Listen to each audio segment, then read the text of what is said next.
Metacarpal fractures most commonly occur to the fifth metacarpal.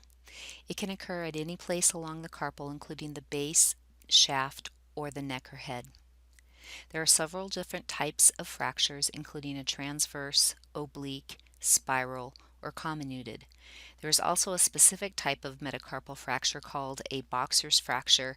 This occurs to the neck of the fifth metacarpal, and this is usually due to, obviously, being a boxer's fracture when somebody is hitting something.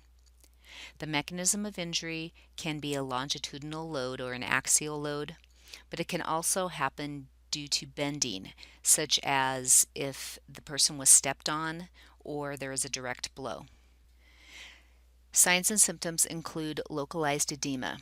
The problem with localized edema is that it can obscure the extent of the injury on an X-ray, especially if it's at the end of the bone versus the shaft of the bone.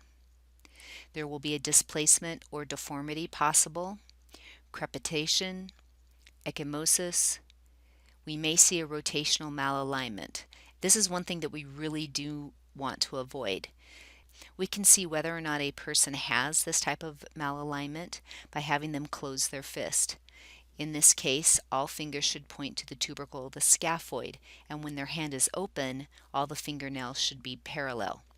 If this is not occurring, we may have that rotational malalignment taking place. The fracture tends to be very painful, localized to that fracture site, and the patient is unable to hold and grasp objects. Special tests that we will use are standard of practice fracture tests.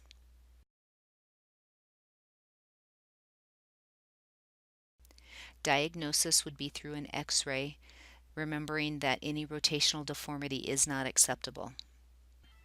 For treatment, if there is no rotational deformity present and the bone is stable, the person will be put in a cast. However, if there is a fracture, angulation, or rotation, surgical pinning will be required.